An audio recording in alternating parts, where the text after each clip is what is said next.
All right, we got Claire Crawford on the line to talk the Urban Meyer situation. Claire responded to a text within about 3 minutes. Thank you so much, Claire. Of course, anytime for you, Mark. We've all been waiting with bated breath, not just for weeks, but all day today. They really teased us with an announcement that the pool of media was at the Longaberger Alumni House for well over 12 hours, waiting over the deliberation of the board of trustees and with Michael Drake. It is, I'm just diving right in. Hopefully that's okay. Oh, absolutely. Go to it. Right. So it was reported by a couple different sources that the reason the deliberation took so long over what the decision of the punishment would be, and it sounded like there would be some sort of suspension at the very least. I think everyone went in expecting it to be something like a game suspension, and then it would be almost like time served. However, after a very, very, very long day, everyone's wives showed up at some point to the Longaberger Alumni House as a part of these deliberations. It came down that Urban Meyer will serve a 3-game suspension as well. So I think a lot of us are surprised, seeing that was not really what we had expected, or the word that was really kind of coming out. I know that at one point it was Michael Drake that was insisting that Urban serve some sort of suspension, and the pushback was that Urban believed that he should not, and that there was no wrongdoing on his part. So I am curious as to where the breakdown was and who is responsible for it. And moving forward, we'll know a lot more details. Yeah, because the conclusion that you have to come to is that when there's a decision involving somebody's actions with this important of information, that either they went through the proper channels, did the right thing, and therefore they're exonerated and they're cleared, or they did not handle the information correctly. Therefore, this is such a serious issue that they didn't handle the information, they didn't go through the channels, they didn't communicate it, they did the wrong thing, and therefore, based on the stipulations in his contract, should be dismissed. That there wouldn't be a whole lot of middle ground here. Right. And the reason it's curious that Gene Smith has also serving a suspension would lead me to believe that the information that Gene Smith received was not handled correctly. So again, it seems like it should be either one or the other. Either Urban reported it and it wasn't handled correctly, and then the onus would be on Gene Smith, or Urban didn't report it and somehow Gene Smith knew, and then they would both be at fault. That is really my only explanation in my own mind as to why both of them would be suspended at this point. But I am using logic, and it's possible that this was a very long day and they came to an impasse and decided that that's what was fair somehow. So there's been 2 to 3 weeks that the Board of Trustees has been able to do fact finding and arrive at a decision, and they wanted to do their due diligence, as they stated many times, but at the same time thought that they could wrap this up within 2 to 3 weeks, and then announced that this day, Wednesday, would be the day that they would make the announcement, or at least that they would meet, and therefore there was a certain assumption that they would make an announcement, and that it would come at 4 or 5 o'clock in the afternoon. And it dragged on another 4 or 5 hours more than anticipated, which speaks to exactly what you're talking about there not being complete agreement. And now we understand why, of what the final conclusion would be, especially concerning Urban Meyer.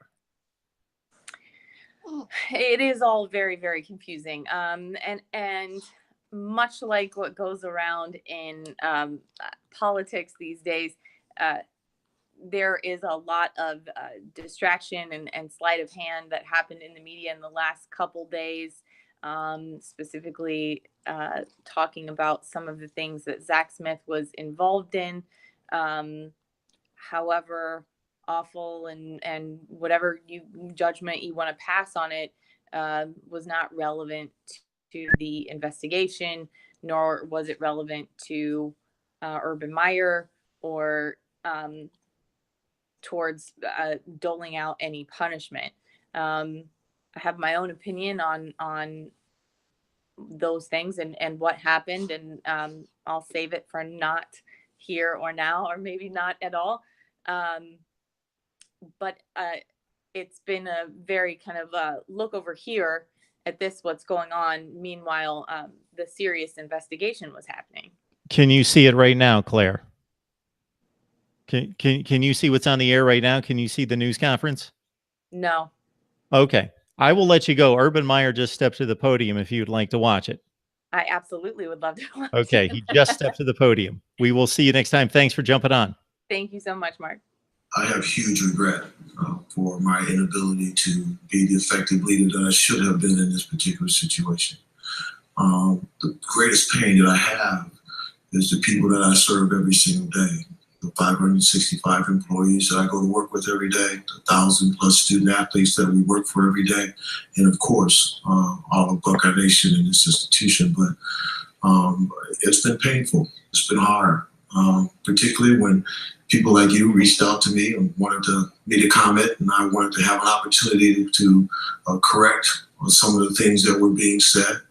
Very difficult for me. And so it's been hard, but I'm very supportive of where we are today. We have a valuable lesson that we learned. We're going to move forward, and we're going to be stronger for it. So I'm very supportive of the decisions that have been made. Bill, please repeat the question.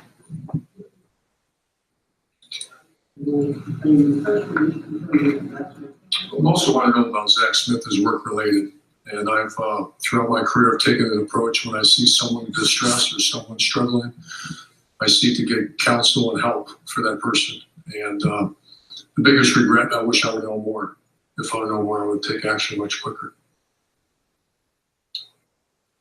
Dan Murphy, ESPN. President Drake and Dean Smith, can you tell us, the 10 hours is a long time to deliberate anything. Can you tell us what the conversations were today and why it took that amount of time to reach a decision? And then for Coach Meyer, do you feel you should have been suspended for what happened?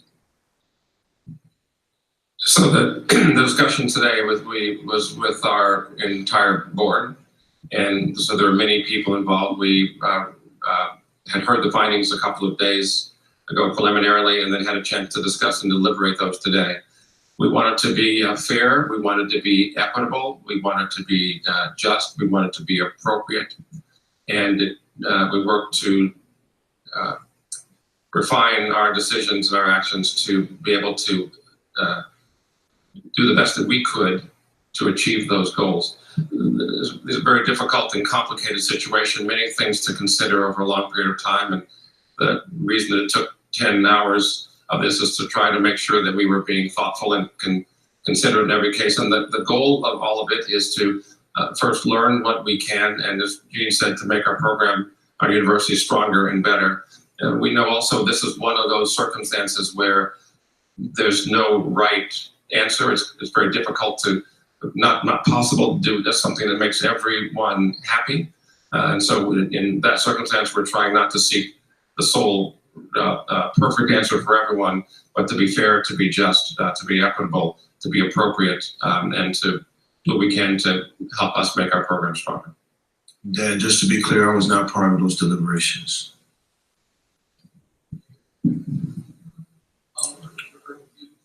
Feel that you should have been suspended, or you upset with the ultimate decision? I trust and support our president. Gene, Ari Wasserman from The Athletic. I'm just wondering, can you give us some more insight as to why the decision was made to fire Zach Smith when you did, if there was prior knowledge to this, because it kind of just happened in Chicago? And Urban, do you feel that you've done an adequate job throughout your entire career reading your employees and making sure that people are not troubled? Because it seems that Zach Smith, dating back to 2015 and 2013 with the OVI, I mean, what is a coach's responsibility in trying to find those things out and noticing them just based on what you see in the building? So, Ari, to your question, Urban and I had conversations throughout that day, and ultimately he came to a decision where he wanted to terminate Zach Smith as a result of a number of different things over Zach's tenure. So I'd have to really let Urban just articulate that a little bit more. But he made that recommendation. I 100% supported it, but it wasn't just because of that singular incident. Please repeat. When you're just in the building, given the fact that it seems that Zach Smith's been a troubled employee for 9 years, what is your role as Ohio State's head coach in noticing things, kind of getting a gauge of your employees and making sure that you're aware of the things that go on in their lives, and a little bit more insight into your decision to fire Zach when you did? Well, as a head coach, you're ultimately responsible for everybody's behavior, and that's a very difficult thing to do. We all know that. However, there were red flags, and I wish I had known. I wish I did a better job of finding things out. I wish I was told more things. But ultimately, and that's part of the job, that you're ultimately responsible to represent this incredible university. And I wish I'd done more. I wish I'd known more.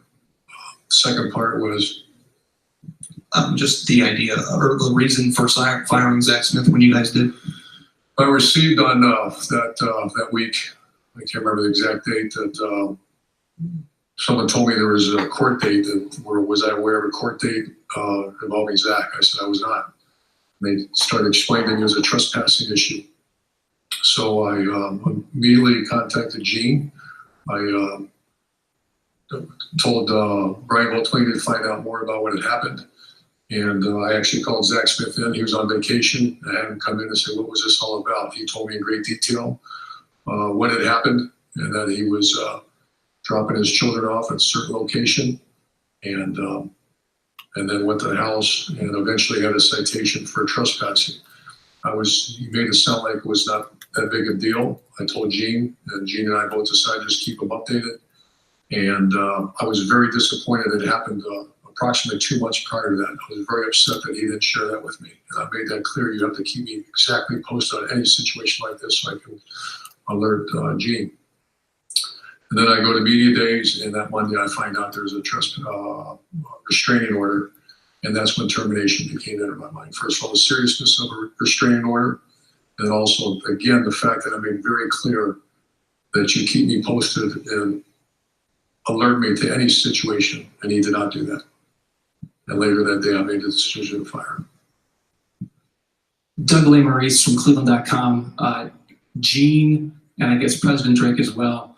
We know Urban was aware of domestic abuse allegations against Zach Smith at Florida in 2009. Gene, were you aware of those allegations when Zach Smith was hired at Ohio State in 2012? No, I was not. Is that a problem, and will there be a review of hiring practices at all? Should Ohio State have been informed about that, since Urban knew that when he chose to hire Zach Smith in 2012? Is that something that should have been divulged to Ohio State when he was hired? That's a great question. Appreciate it. I had a conversation with our new Vice President for Human Resources today around our hiring practices and how we might be able to expand on our effort relative to our background checks. Obviously, all of our employees go through a standard background check, but the reality is we can probably go deeper with some positions, and that's one that we can go deeper on. So I'm committed to work with her as we move forward to implement new tactics and strategies to make sure that we can be a lot more thorough so that hopefully this never happens again. Good question, Doug. Thank you. And President Drake, you weren't here at that time, but do you feel that was a failure or a mistake on Ohio State's part that Zach Smith was hired here to begin with? The policies that were in place then were the policies that were in place then. As Gene said, background checks were done as they are on all employees. It would be good to know more information than that, particularly for particular certain positions. So I, again, support, as Gene said, I know he spoke with HR today about things we can do to have more information when hiring, and that would be something that would be an improvement for the future. And on the process of the decision-making today, President Drake, what kind of consideration was there given in that process to firing Gene Smith or Urban Meyer? I would say that, to be fair, we looked at the findings, and then we considered the range of options that might be available, and we wanted to consider the entire range of options that might be available, and then worked hard to find a place that we thought was just, fair, and appropriate. And as I said, again, would lead us to the lessons that would allow us to be a stronger university moving forward. Tim May, Columbus Dispatch. Dr. Drake, according to the narrative that was given out here, the way I read it, Gene Smith was aware of the Zach Smith situation.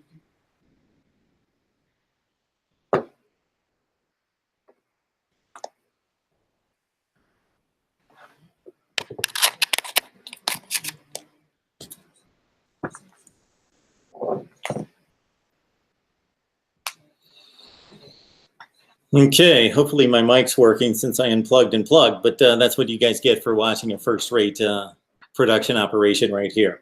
So, yes, let's go through the logistics here. I'm going to go back and watch whatever else is being stated by the president, the athletic director, and Urban Meyer himself. I will do that later tonight. And as well, just wanted to go over the situation because everything that's been stated over here in the last 5 to 10 minutes has been a general response to some questions that weren't necessarily pointed in any particular direction. They were kind of vague, like just a number of, broad questions that were addressed. So let's get down to it right here and let's address this situation. Urban Meyer's been suspended for 3 games, Oregon State, Tulane, and TCU. Very few people would think that there's an issue with the actual games being played and winning the games the first 2 weeks. It has more to do with the TCU game from a football standpoint. We're talking has to do with the TCU game. It has to do with the impact on this team for the entire season. What that will be, I don't have a guess. I do know that my guess would include the stability of the staff, including what many people to believe an up-and-comer in Ryan Day, and then also Greg Schiano and Kevin Wilson on the offensive and defensive sides, having the amount of experience that they do, that Ohio State's very fortified in regards to the coach aspect on the field, coaching from the sideline during the games, coaching throughout the week in terms of practice. Yes, running the program is a different matter, and Urban Meyer would be greatly missed over a long period of time running the program. But those are football minds, and they're high-level football minds that have achieved and worked well, leading programs, leading offenses, and leading the everyday practice of getting better at football. So I don't think that this is going to be a real logistical issue for Ohio State. It could seep into the players' minds. You never know what the psychology of it is going to be, and that's going to not impact the team all exactly the same. Everyone's individually unique and going to react and process this differently. All right. What I have an issue with, and I will not be able to completely come to grips with until I watch all of this and take it all in and understand a little bit better the reasoning, what I have an issue with is that Urban Meyer's been suspended for 3 games. I would think that either he, being brought this information, both in a number of avenues brought this information, either dealt with it correctly, as is deemed by anyone in his position, as deemed by his contract, as deemed by the expectations of his position, and is deemed by anyone with any kind of reasonable moral compass, that he either dealt with it correctly or incorrectly, which we thought initially out of the gate might be the case that would have led to his firing and dismissal. But it turned out to be a explanation of He didn't handle the information well. He didn't handle the situation well. He made misstatements.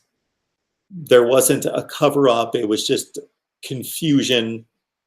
And therefore, he gets the initial hit, takes the initial hit of the information. Then he takes the initial hit of the delay of the communication of that information to Gene Smith. And Gene Smith takes the hit for not being as harsh as he should have been with the information and the investigation and the conclusion and the findings. So he gets suspended for 16 days between August 31st and September 16th.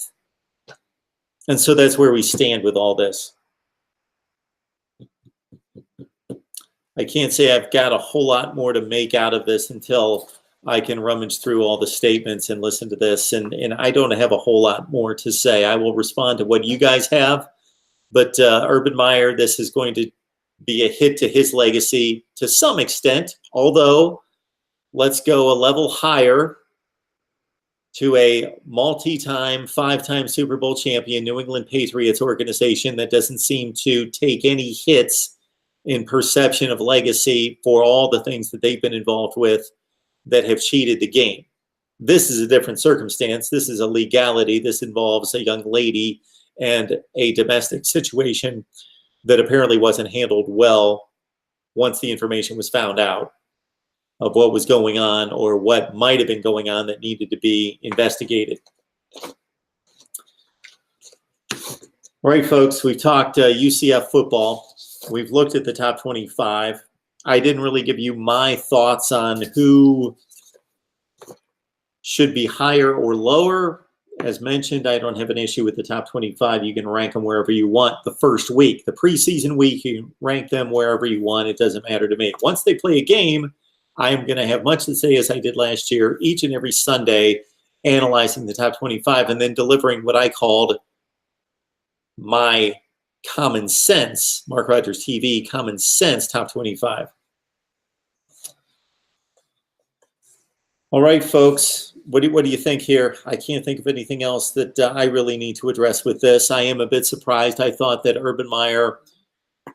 I thought early in the day, going into the day, that Urban Meyer would be completely dismissed of any wrongdoing based on everything I had heard, and not that he did nothing wrong, but nothing wrong could be really substantiated and confirmed to the hilt that it was damaging to that extent. But apparently I was wrong, and the longer this lasted throughout the day, the more that became apparent that this was going to be a harsher punishment than many of us believed.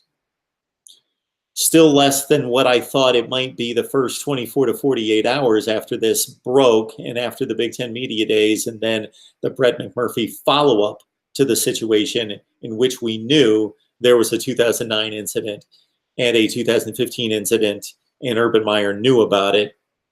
At that point, it looked damning. All right, yes, domestic violence is sickening. NCIS Fanatic 21, and you guys saw more of these news conferences than I saw nothing except for the very tail end of Gene Smith and then the Urban Meyer statement and some of the responses there. But in regards to seeing the statements themselves, I did not. And there you go. All right, so it's going to be week 1 of, I believe, the Big Ten season.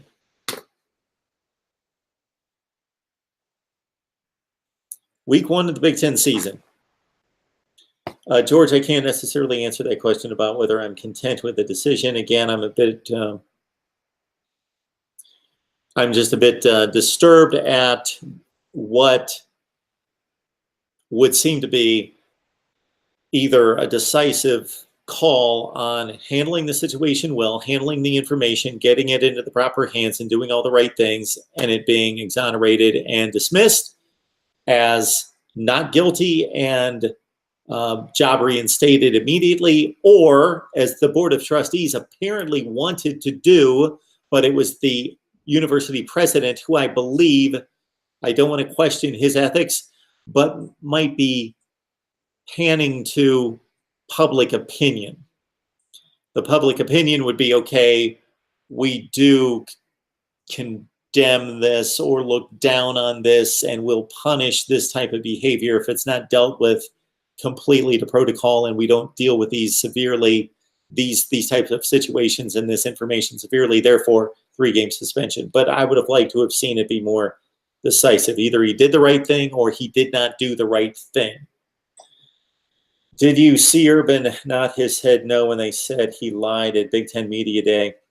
And also notice that when he was asked whether he supported the decision of the 3-game suspension, he basically said, I trust and support, or whether he agreed with the suspension. He mentioned that he trusted and supported the university president's decision. He didn't say he agreed with it. Yes, pander to public opinion. Too much of that going on these days. All right, George, let's see what phone number we have for you. It's been so long since I even looked at this. We're on phone burner with phone number. Oh, goodness. It's showing me my actual phone number. So my apologies. I re-upped the subscription, but of course, as you guys saw, that there wasn't a whole lot of activity on the phone lines that we have currently.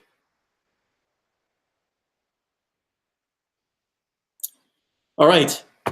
I'm going to take this in, and possibly we'll be back later tonight to talk Ohio State football and the Urban Meyer situation. I did want to touch more on the top 25 rankings, the All-American teams, and some other very important news involving Wisconsin, USC, and Colorado State. Mike Bobo, fortunately, has cleared a number of tests. He's back on the field as head coach of the Colorado State Rams. The USC quarterback situation, according to Clay Helton, will be decided after this weekend's practices and scrimmage.